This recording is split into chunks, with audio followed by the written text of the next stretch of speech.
subscribe now and press the bell icon. Never miss an update. Again, we are going to start English grammar, and the last lectures will be continuous regarding to indirect speech. But before that, again, I am repeating the same sentence that if you haven't subscribed our channel, please subscribe this channel so that you could get all past videos regarding to do as directed and now also in indirect speech also. Okay, so subscribe these channels and enjoy the grammar also that.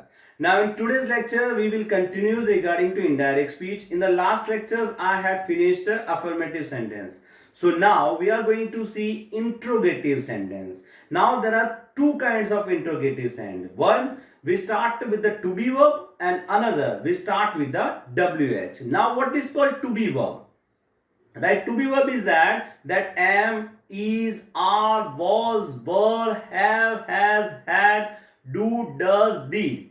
Even the shall, will, can, could, should, would, may, might. These are all called to be verb. And the WH. WH, that means who, what, where, when, why, which, how much, how many. These are all called WH. So you have to understand first that sentence are two kind of that. One, we start with the to be verb, and another we start with the WH. Why it is necessary? Because according to this understand, some rules and some changes is going to occur in a indirect speech. That's why you need to understand. Now let's see the examples and rules.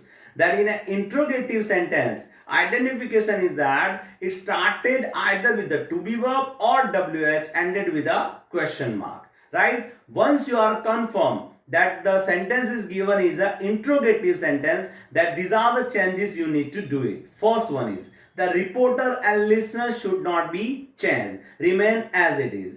In a reporting verb, you have to write down, instead of say to, you have to write down asked there. You have to write down asked there. Right? Now in a conjunctions, if the sentence is given, we started with the to be verb.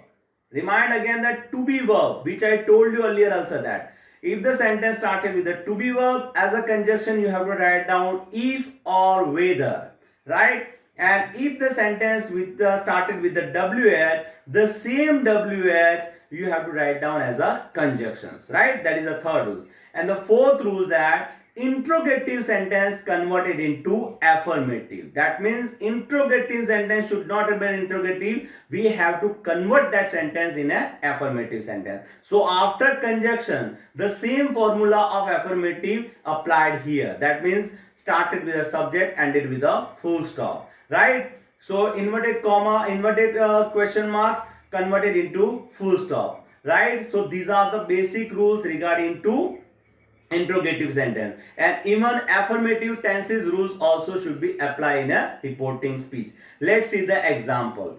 That Paul said to Pihu, will you help me? Will you help me? Now this is the example. So according to rules, Paul asked the Pihu.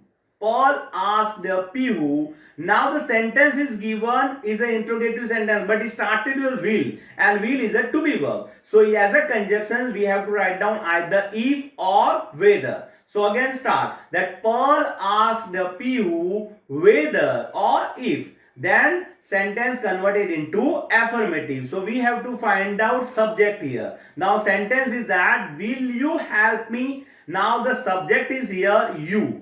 And you is used for the Pihu. So we have to write down she there. Right? She. And instead of will, as a rules, we have to convert it into would. Right? The sentence is made like that. That Paul asked the Pihu if or whether she would help her. Right? If she would help her.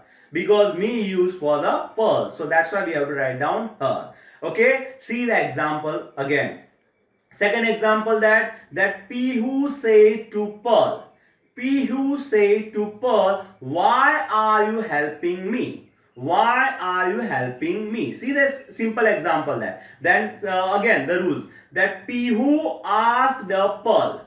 Pihu asked the Pearl. Now here the sentence is started with the WH. So the same WH we have to write down as a conjunction. So here why should come in as a conjunction place, right? and after that we have to convert that sentence in affirmative. So again sentence start with a subject ended with a full stop, and here again the subject is you, used for Pearl, so we have to write down she. Okay, see, pronouns should be changed according to the reporter and listener. Okay, now the again see the same example that Pihu asked the Pearl why she was helping her.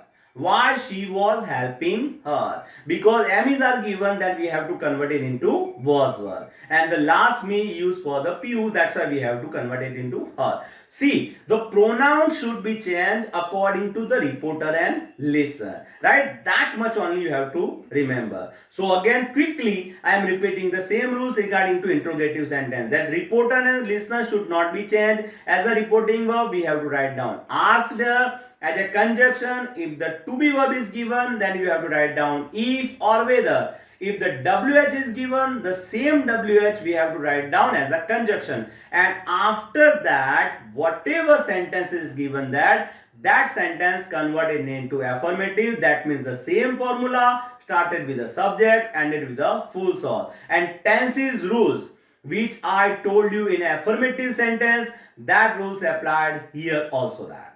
So interrogative sentence converted into affirmative, and in indirect speech the sentence is made like this. So do practice and remember the rules regarding to interrogative and affirmative. You could easily attempt it. Okay, in today's lecture we are going to finish about the interrogative sentence. In my next lecture I am going to tell you that how to change in an exclamatory sentence in indirect speech. So keep watching that and keep subscribing these channels and keep watching that. Till then, enjoy yourself. Goodbye.